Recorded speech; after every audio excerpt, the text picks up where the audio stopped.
The following is a Comfortably Zoned Radio Network production.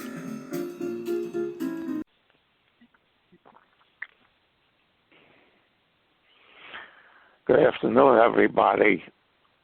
This is Alan Blumkin. I'm here with my good friend David Nemec, and we're going to do a session on 4 players in the Hall of Fame who never made it to a World Series. I hope you find it interesting. It may be a little controversial. Good afternoon, David. Pleasure to be with you again, Al. Not quite true. None of them ever made it to a series, but none of them ever made it to a series at full strength. We'll put it that way. The players I'd really like to take a look at, 4 of them, I'll name the 5 players. Willie Keeler. Keeler made it to series, in the Temple Cup in the 1890s with the Orioles. Nap Lajoie, George Sisler, Harry Heilmann, and last of all, Chuck Klein. Now, I think almost any knowledgeable baseball fan would agree that of those 5 players, only one of them would be a marginal Hall of Famer. And probably, I think you would agree with me, Al, that Klein is probably is that guy who's home road figures and all. Yeah. Very marginal. And so let's take an examination. Very marginal. And in some ways I do agree. There are other things to look at, though, that are very curious. And let's start with Keeler, who was with the Orioles in the 1890s. They went to a number of Temple Cups. They vied with Boston as to who was the strongest National League team in the 90s. Keeler had fantastic seasons, led the league in batting, hit over 400. And at the end of the 19th century, he stood first among all players who been active in the major leagues, who had over 2,000 at-bats in that period of time. He stood first in career batting average. It was just a sensational hitter, it looked like. Sensational, but he, famous for saying, I hit them where they ain't. And, being a kind of hunt and peck hitter, dropping pop flies here and there, bunts here, slapping a ball on the third baseline when the third baseman shaded toward short. But let's look at Keeler's career. He ended the 19th century with this phenomenal batting average, leading all hitters in the 19th century. And in the 20th century, in 1903, he moved to the New York Yankees. In their first year, they were then called the Highlanders. And this is their first year occupying New York. And Keeler was probably their key acquisition. He was the guy that was looked upon as the biggest drawing card, their biggest catch, and a prize because he'd come over from the National League. He jumped ship when the National League refused to recognize the American League as a major league. And here he is, sitting with the Yankees. Now, Keeler played with the Yankees to 1903 on to 1910. And lo and behold, if you look at what he did with the Yankees as compared to what he did with the Orioles, it's not you're not even looking at anything close to the same player. Among those with outfielders alone, I think Keeler was an outfielder, had at least 2,500 at bats in that period of time, and that includes most good outfielders in that time. Keeler stood 9th in the lowest OPS. The OPS meaning on base percentage plus slugging percentage. Despite having by far the highest batting average, he had a 294 average during that time with the Yankees, which was relatively good. In 294 average in the dead ball era, what's beginning of the dead ball era was pretty good. But the rest of his game, the walks, runs scored, extra base hits, there was a steady decline year after year after year after year, which makes Keeler no one ever questions. I've never heard anyone raise a serious issue with Keeler being in the Hall of Fame. But if you look at, he's almost two different players. And what's your opinion of him, Hal? What would you say about? Well, basically, the Yankees or Highlanders from 1903 through 1910, aside from the 1904 season, were not very good. Yeah, and I think he was a heavy part of the reason. When he was used to Baltimore, he was among several players that could hit. So if you're, I'll give you a recent case of George Foster, who was great when he was playing at Cincinnati because of the hitters that surrounded him.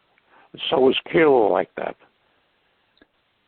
And so that makes it easier to hit. Then he goes to a team that's usually horrible. And he didn't do very well.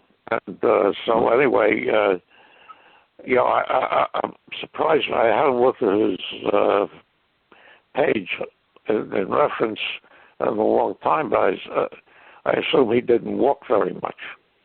He walked very little. When he came to the Yankees, they were a fairly strong team. In 1904, they were in contention. In 1906, they were in contention again. After that, they dropped off the map pretty much for a number of years in the American League standings. But Keeler was expected to be one of their main offensive contributors. And as Al pointed out, he was now with a team of guys who were marginal players, some of them not great players, but his decline was so sharp and so pronounced that you have to really wonder how good a ball player really was Willie Keeler, and how much of what he did and what he accomplished was achieved only because he played with the Baltimore Orioles with some really great hitters like Duffy and Joe Kelly and McGraw and Huey Jennings. These guys were all hitting around 400 and year after year after year. And he put him in that middle of that lineup. They had a pitch to him. So they had a pitch to him. He could slap the ball around. And probably the biggest reason for his decline was in 1901, the National League adopted the foul strike rule. Prior to then, anything Keeler hit, anything he wanted to slap at and slap foul, he could do so without any penalty. He could hit 6, 8, 10 foul balls and still not have a strike. But beginning in 1901, foul balls were strikes. You beat me. Yeah, and he fared pretty well. The American League got that in 1903. Yeah, American League got that in 1903. In 1903, when the two leagues merged, right? The American League adopted the foul ball rule as part of the agreement, and so Keeler had already been playing with Brooklyn prior to then with the foul ball rule, and he had done fairly well with Brooklyn. But again, he was with a very strong team. Brooklyn had won the pennant in 1899, 1900, and they were still strong in 1901 and 1902 before they too fell off the map. But Keeler went from a very, very good team, surrounded by a number of accomplished hitters, and he went to the Highlanders and found himself with a bunch of fairly mediocre hitters, and became a rather mediocre player himself for the remainder of his career. Not to knock Willie Keeler totally, because I think he belongs in the Hall of Fame just for his accomplishments. Winning the batting title that he did. I think he had some things he introduced to the game that were important. But was he a really, really great player, a top-ranked Hall of Famer? I don't think so. And we can move on from Willie to another guy who... Hold on a second. How many Temple Cups did he win? Did Baltimore win in the 1890s? Was it two or three? They lost in 94. They lost in 95. Yeah, that one I know. 96. I believe they won. I think they won two, right? Yeah. They lost in 94 to New York. They lost in 95 to Cleveland. They won in '96 over Cleveland, and I think they won in '97 over Boston, if I'm not mistaken. And then the Temple Cup disappeared, and then a number of things changed in '98. They went to a 154-game schedule for the first time. Not the first time ever, but the first time where it stuck for a couple of seasons. And so, yeah. Go ahead. Who's your next player? Well, the next player is Nap Lajoie, and Lajoie is a really interesting case. He too came up in the 1890s, and he ended the 1890s with a very high career batting average, and ended up all these guys, Lajoie, Keeler, Sisler, and Heilmann, all had 340, career batting averages or higher, and Lajoie was certainly among them. Certainly considered a great hitter in his time. He was with the Phillies when he first came up. He got hurt in '99, missed half the season, and otherwise, many people felt the Phillies would have won the pennant. He'd been available for the full season. In 1900, he got hurt again when he got into a fight with teammate Elmer Flick over who owned a certain bat that was in the clubhouse, and he was hurt again. Wow, I never heard that season. Yeah, and there's more of this, because this is what a lot of it rides on, is that and then Lajoie was among the first jumpers, one of the first guys to jump to the American League, joined the Philadelphia Athletics, and there was a huge fight over him. And Lajoie won the American League batting crown the first year with a ridiculous, I think it was 426 batting average, which is still the American League record and always will be. But again, the American League did not have the foul strike rule. The American League also in 1901 was probably not as strong as the National League, although it certainly had its share of good players. And Lajoie didn't really have a lot of competition. But he's playing with the Philadelphia A's, and finally, after a series of court fights, he's not allowed to play in Philadelphia. He's not allowed to appear on the field in Philadelphia. So the A's have to trade him. They trade him to Cleveland. And along with going to Cleveland, along with Lajoie, or it was that same year, is Elmer Flick. Now, here are these two guys who fought over a bat, and Lajoie was seriously injured in the fight. They're going together to Cleveland, and Lajoie is going as the major star of the whole American League at that time after winning the batting crown and imposing super stats all across the board, offensively, and in addition being a great fielding defensive second baseman. And Lajoie again wins the batting crown. And Cleveland makes him a player manager. And he is a player manager for the then Cleveland Blues, which were changed to actually the Cleveland Naps after Nap Lajoie. The team changed its nickname. Probably the only team, I don't know of any other team that changed its nickname that late in the game because of a player on the team. But the Naps did. Lajoie is their star for another 10 years. But Cleveland never wins a pennant under Lajoie, despite the fact that in 1904, 1906, and 1908, borrowing a page from Bill James, who created the Pythagorean formula, Cleveland has the best team in the American League on paper. They're pitching, they're fielding, they're hitting. They have the strongest team. In 1904, they don't even finish first or second. 1906, they are way ahead of everybody in the Pythagorean stats, and they don't even finish first or second. In 1908, again, they are first in stats, but they finish a half a game behind Detroit in a very disputed pennant race. So here's Lajoie, who's leading this team, and he's got Flick on the team for most of the time, and there aren't any reports of any serious trouble between them. But how they get along, we can only surmise. They probably were not the best of friends and probably were not road roommates. So these are two of Cleveland's strongest players. And the team as a whole, it's got Bill Bradley on third base, one of the best third basemen in the American League at the time. It's got a solid pitching staff headed by Addie Joss, another Hall of Famer. The team looks on paper as if it should be good for at least one or two pennants, yet it never wins. And this continues on into the teens.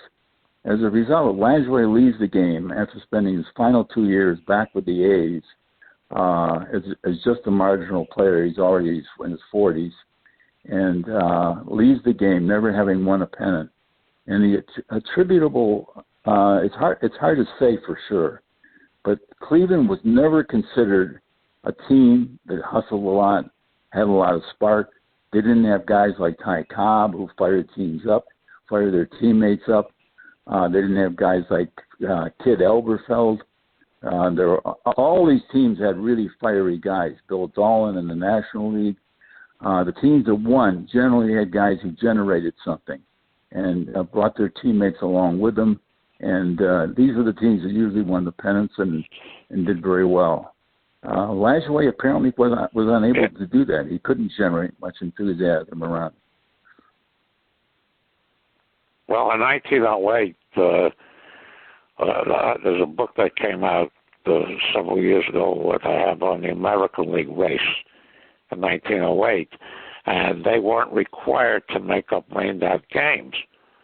So Detroit won. They were half a game ahead of Cleveland. Detroit played 153. Cleveland played 154. And the White Sox also played 153.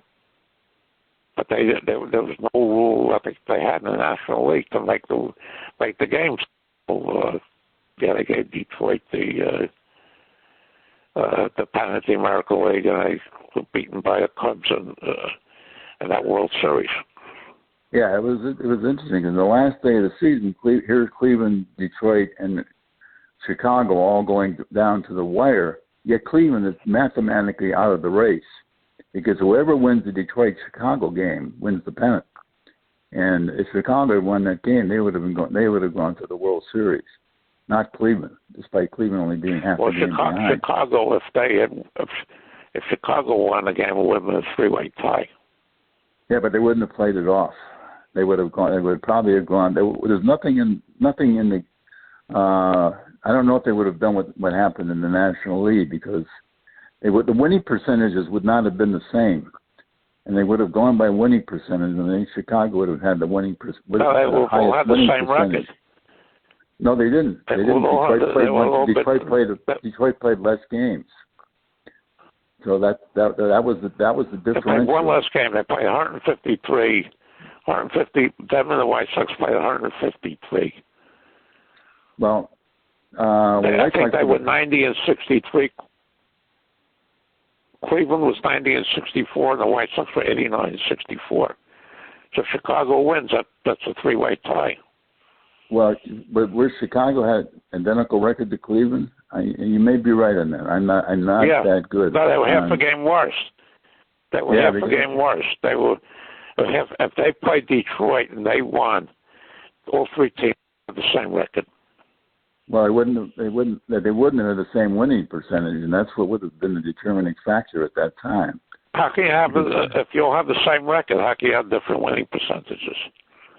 They didn't all have the same records. Detroit's record would have been less. It would have been poorer than Cleveland's or Chicago's because they didn't play the same number of games. Well, Detroit was half a game. They were half a game in the all-important loss column. If they lose that game and Chicago wins that game, it's a three-way tie. A three-way tie in wins, but not in winning percentage. And that was a determining factor. If they're all 90 and 64, how can that not be a three-way tie?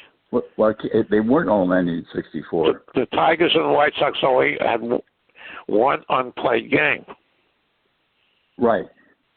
But Cleveland played 154, and the other two played 153. This is very, very interesting because I've always thought that if Chicago had won the game, it would have gone to the World Series. But you may be right. Do you have the standings in front of you, Blake?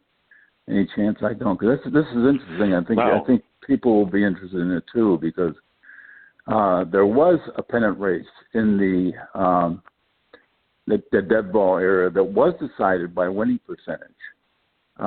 Teams played a different number of games, and that was the 1915 Federal League race, which could have gone to St. Louis if Chicago had not won its final game. But the Chicago Whales won their final game, and therefore got the final Federal League pennant, because the league dissolved after the season. But let's, if we can, take a moment out to look at the 1908 baseball rough standings, if we could. Because I think, okay, let's see. Because I looked at this quite a few times, and this is what the conclusion I came up with. Let's just take a look, because you could well be right. Oh boy, I'm not getting the standings. I'm going to get to the right. Okay. All right. Do you happen to have the standings in front of you? Let's see. All right, I got them now. No. Yeah, Detroit finished. You're right about the White Sox. The White Sox could not have won. The White Sox were eliminated by the last game of the season. The White Sox were 88 and 64. Cleveland was 90 and 64, and Detroit was 90 and 63. So both Detroit and Cleveland tied in wins. White Sox were 88 and 64. Because I thought they had one unplayed game. That was probably they actually had two. So if the rules had been in place then that are in place now, and all the teams have been required to finish their unplayed game, Detroit would have had to play one more game, and the White Sox would have had to play two more games. And you're right. It could have well have finished in a three-way tie, and that would have been very interesting, the only one ever in Major League history. But as it stood, Detroit had a higher winning percentage, the highest winning percentage. If they had lost to Chicago, they would have finished 89 and 64. Cleveland would have finished 90 and 64, and the White Sox would have finished 89. Wait. The White Sox, I guess the White Sox were out of it then. They couldn't have won the pennant. You're right. Detroit had to win out. Well, I think they 3 home runs. Yeah. Yeah, Detroit had to win 3 home runs. And Walsh, 40 games, and he blew his arm out that season. Yeah, he did. He was never the same pitcher. But you know, this almost happened in the. This almost happened in the 1964 National League. Well, it could have happened. Beat the Cardinals the last day. Yeah. If the Mets beat the Cardinals the last day in 1964, there's a three-way tie between the Cardinals, Phillies, and Reds. But they had. Well, yeah, there were a number of seasons after the 1908 the Cardinals season. beat the Mets that day. Yeah. There were a number of seasons after the 1908 season where if all the teams have been required, all the teams in contention have been required to play a full schedule, pennant races could have changed. Winners could have changed. The rule was very fuzzy. The 1938 pennant was won by the Cubs. It could have been won by the Pirates if both teams had played all their games. Detroit could have won the 1936 pennant, or either the 1936. I think it was the 36 pennant. If they had played all their games, and the Yankees had been quite required to play all their games. There were a lot of close races like that where they didn't have to make up games, and that continued. But our main point here is that all Lajoie had to do was get his team to win a game late in the season against St. Louis, and they could have clinched the pennant. They had a game that ended in a tie and had to go into extra innings. In extra innings time, the game had to be made up the following day, and the Browns, with Cleveland having everything riding on the game, the Browns were a good team. They finished fourth. The Browns beat the Indians and not still the Naps, and as a result of their defeat in the Naps, put the Naps out of the pennant race. Even before, actually they were there and eliminated the following day when Detroit won, and there was nothing they could do about it.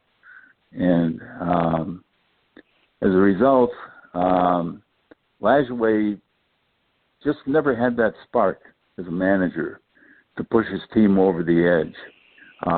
He continued to be a great player deep into his 30s, but so is Lajoie a Hall of Famer? Absolutely, just on his statistics alone.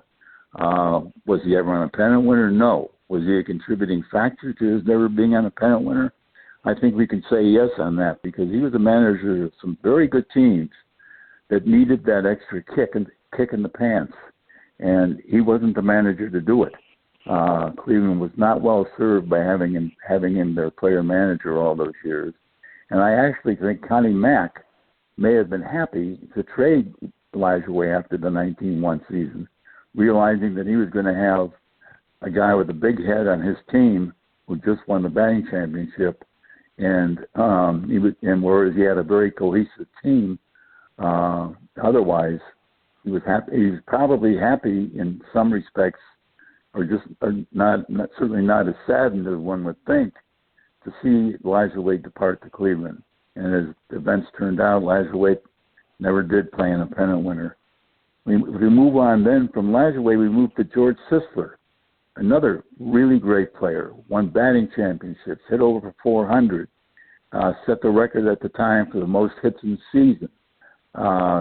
Never on a pennant winner, came close only in 1922 when the Browns finished one game behind. But if you pull up George Sisler's statistics,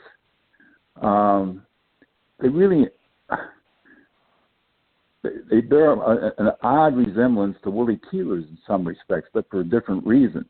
Sisler's problem, in part, never walked. was that he never walked. But yeah, that was very much in common with Sisler. He never walked. He scored relatively few runs, in most seasons. Didn't drive in that many runs. Had good batting averages and had a terrific reputation as a fielder, considered to be maybe the best field first baseman ever by some who saw him play. But nevertheless, I believe he holds the major league record for the only first baseman to commit 4 errors in 2 different games. And so there were questions about his fielding at times too. And there was the big gap in his career was he missed, after having a sensational year in 1922, he missed the whole 1923 season. Yeah, he had a very serious sinus issue. He was never really the same after that. No, he had some good years where he hit in the 330s and 340s, but they weren't Sisler kinds of years. And for me, I don't, certainly what happened to Sisler couldn't, I do attribute part of what I'm, to his sinus issues and the fact that his vision never really was that good afterwards. He never came anywhere close to being the same player. But even while he was active in his best seasons, his contributions, they were there. The hits were there. The average was there. But the walks were not. The runs scored were not. The runs batted in were not. And we have a similar player in Harry Heilmann, who was in Detroit relatively the same time. But unlike Sisler, who became a pretty good hitter very quickly in his career, Heilmann struggled for a number of seasons before he finally came around. And Heilmann attributed a lot of his success to Ty Cobb, who was at that time player manager of the Tigers, to finally help make him into the kind of hitter he was. He was a murderous hitter in the 1920s. But again, despite his high batting averages, his overall stats, if we look at them, really don't stand out that much. I mean, other than the terrific average and the the RBIs, he hit for power, he hit gaps. He didn't score that many runs. He didn't get that many walks. He definitely a Hall of Famer, but a top-notch Hall of Famer. No, I don't think so. What do you think about him, Al? No, I know he had 4 batting championships. I know. And Ty Cobb managed them for I think 7 or 8 years, and they never won anything. They came close to winning anything. But again, the 20s were a hitting era. Well, they did have competitive teams in the 20s, and they also set the record for highest team batting average in the 20th century since the 1894 season. Anyway, so Philly set the record that year with a ridiculous 344 or 345 average as a team. But the Tigers were, I think, 319 or 320 either in 20 or 21. And Heilmann was certainly part of that. And they had a decent pitching staff. They had guys like George Doss who were good, reliable pitchers, and their overall staff was competitive with the rest of the American League. But they didn't win. They didn't win pennants, and it's hard to say why. Because Cobb supposedly was a good manager. People, players who played with him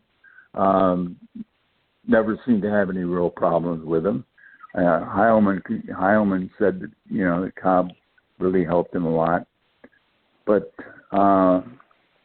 again, Heilmann, he had 100 RBI seasons, and he even led the American League in RBIs in 1925 with 134.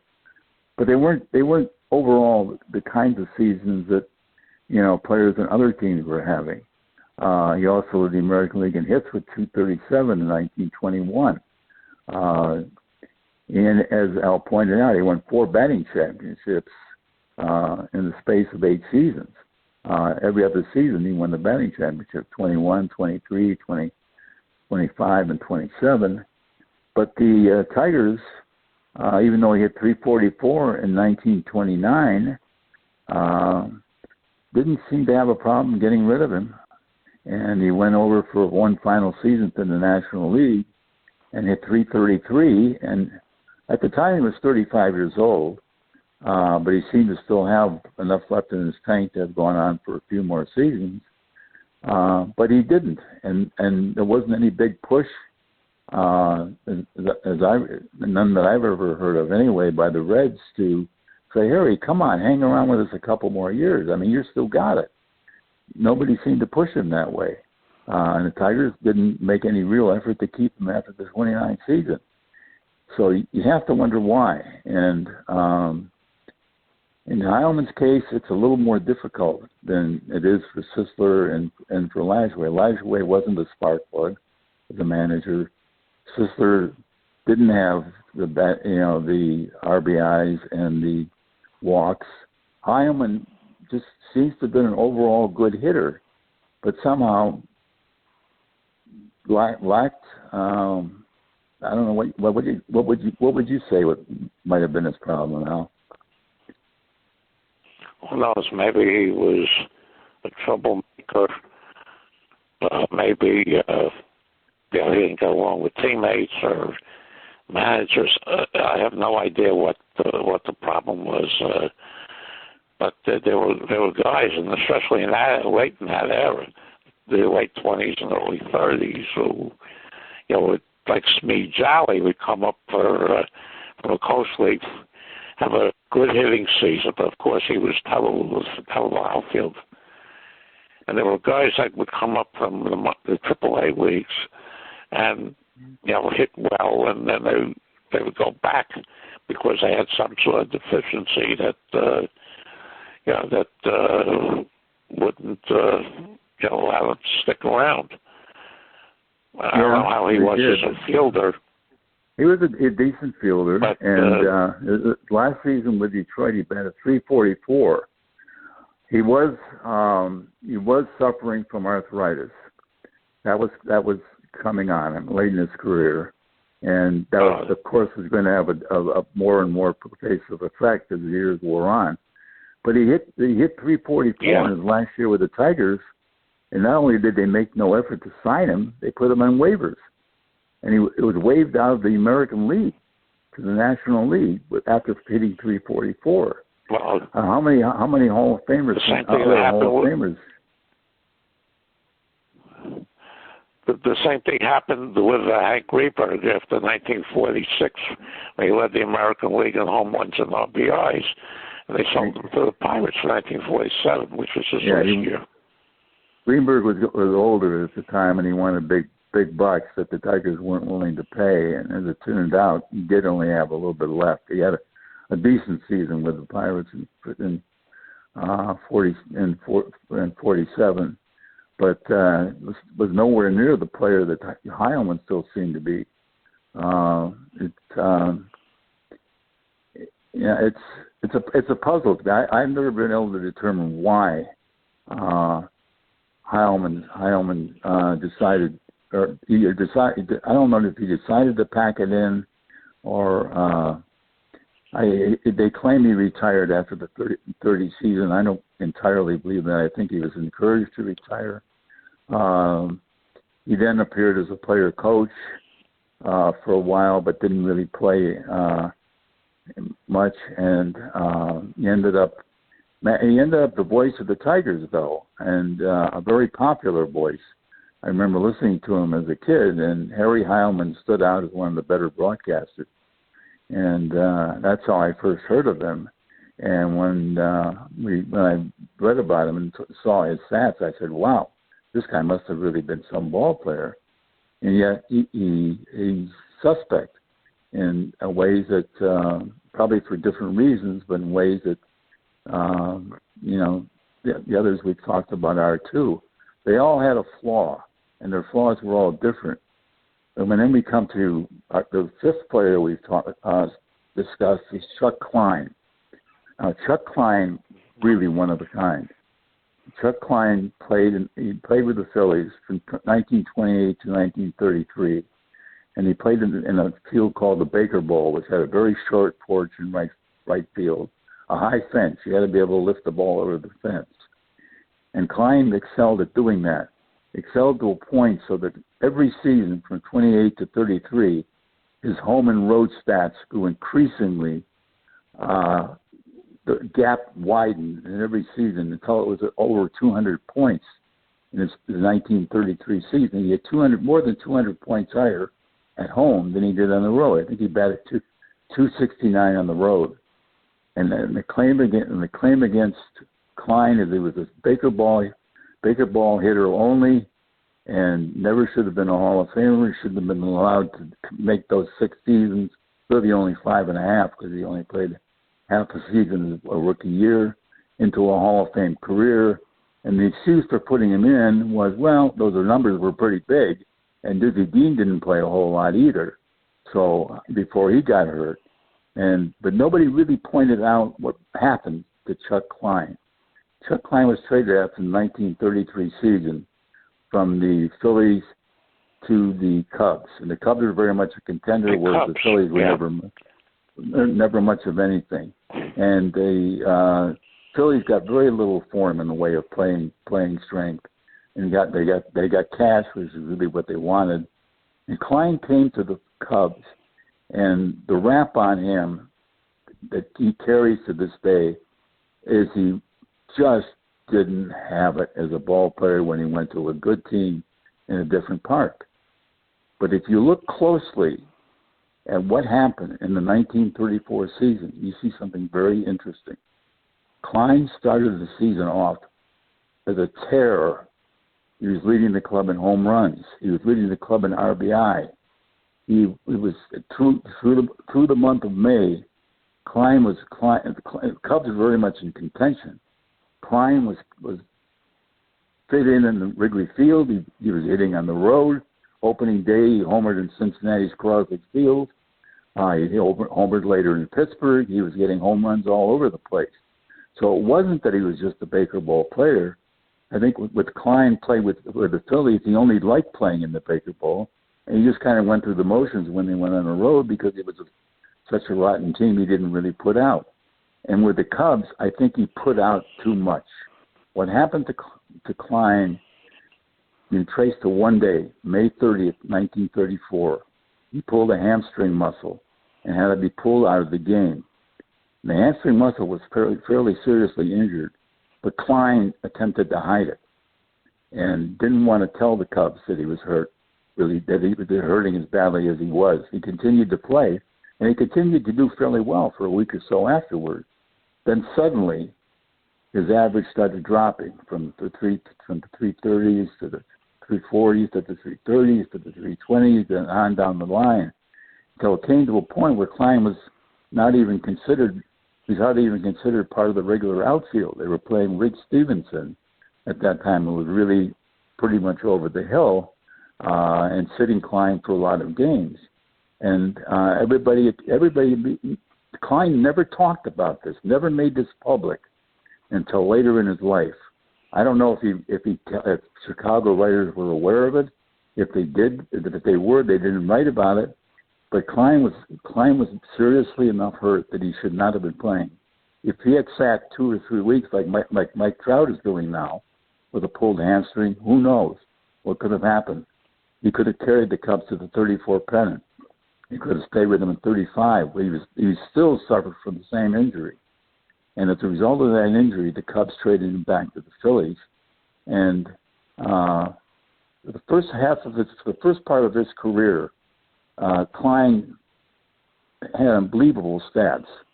He, among all players in history up to that point, to the 1933 season, who had 3,000 or more at-bats, Chuck Klein stood fourth in OPS behind Babe Ruth, Lou Gehrig, Jimmy Fox. Fourth was Chuck Klein with a 359 OPS. After he was injured in 34, Klein finished his remaining seasons from 34 through 45. He dropped down to a 793 OPS overall for those seasons. He was still a good ball player at times, but he never really recovered from that injury.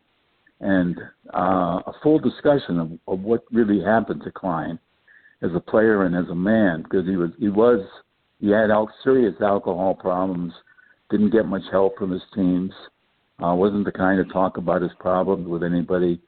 If he'd been with a team today, a team which would have sat him for a couple of weeks with that hamstring injury, who knows what Klein could have turned out to be if he stayed with the Cubs. I happen to think he would have been a pretty good ball player and would have been a genuine Hall of Famer, and he would have also played, of course. He did play in the 35 series with the Cubs, but really only mostly substituted and pinch hit. Yeah, they went back to the Philadelphia in 1936, and they started hitting. The splits were again very huge for home road splits, and until the Phillies moved into Shibe Park in mid-38, and then they went down again. Right. Well, they went down. A huge drop when he went to Shibe Park. Yeah, it broke his heart to leave the Baker Bowl. But Klein did have one great day after 35. 36, it was an extra inning game, but he had 4 home runs in probably the hardest park in baseball to have hit 4 home runs in, except maybe Griffith Stadium at that time, and that was Forbes Field in Pittsburgh, which was hardly a home run park. Oh yeah. Until Keeler came I saw a million games there when I was in college. Yeah. So you know what that field was like. They brought the fences in for Klein, Greenberg in 1947, and they took them out in left field. They took them out in 1950, after 1953, because of Bill Veeck, they passed a rule that you couldn't do this in the season. Now, because Veeck used to move when they owned the Indians, would move the fences in and out, depending on who they were playing. And then Keiner had left the Pirates by that time too, so he no longer could take advantage of the short porch there in left field. And it only was in left field. It was called Greenberg Gardens, and Keiner took advantage of his corner. And then a bunch of years ago, 1995, when we had the convention in Pittsburgh, I asked Frank Thomas, what was your reaction to when they took that fence out of there? And he said he cried. Can believe it, yeah. So I happened to see. I don't know whether he was choking or not, but I don't know that he was, because he was a guy that could have really. Like Frank Thomas was a pull hitter, and left field was certainly his destination for whatever when he got one, and that he could really tag. If you look at any right-handed hitters on the Pirates from 1947 through 1953, you'll find most of their home runs were in Forbes Field. They had a player who was a hot shot for a few months named Dino Rostelli. He had 12 home runs, 11 of them were at Forbes Field. Yeah, I remember. It made it a lot easier. Yeah, if Kleiner had played in the way it was set up originally, there's no way he would come close to those. Well, in 1946, you had the National League in home runs playing without Greenberg Gardens, and how many? What did he get? 25 or 26 home runs? 23 as a rookie. 23. He won the league with 20. That's unbelievable. Yeah, he won a home run. Imagine. We're looking at last season. 1946 was sort of a dead ball year. Yeah. So he had 23 home runs. Yeah. That's incredible. And then the next year he hit what, 51? I think 51. Yeah, tied Johnny Mize. Johnny Mize hit 51 in 47 too with the Giants. Next year they tied at 40. Yeah. So we can actually for future time talk about Keiner. Should Keiner be in the Hall of Fame? And if he hadn't had the luck to play in Forbes Field during, and Greenberg hadn't happened to join the Pirates in 47, would Keiner have been? Would Keiner now be a Hall of Fame? I could question his legitimacy, and there's I think reference you can break down home runs. Home road splits on home runs. Yeah, he was enormous. I know. I saw him play with Cleveland last year. But any Pirate right-handed hitter with any power during that period got most of their home runs at home.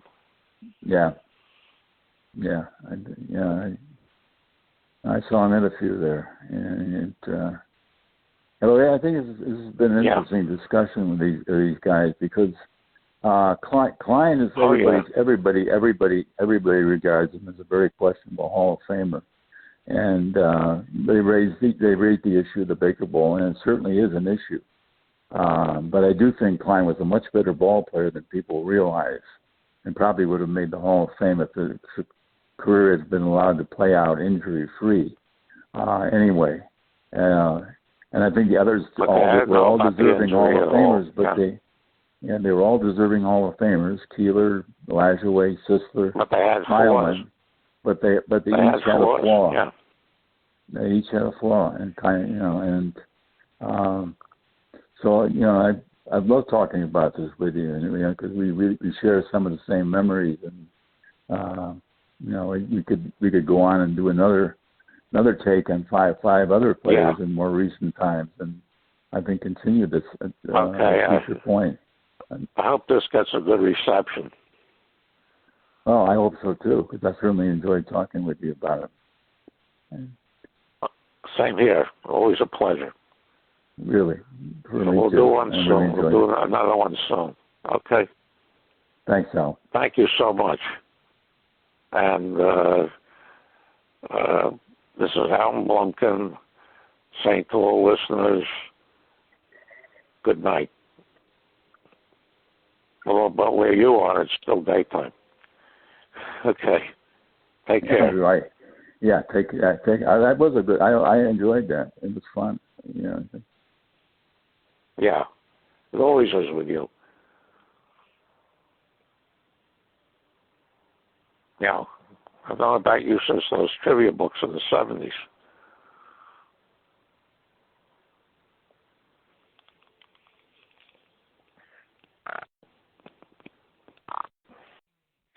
The proceeding has been a Comfortably Zoned network production.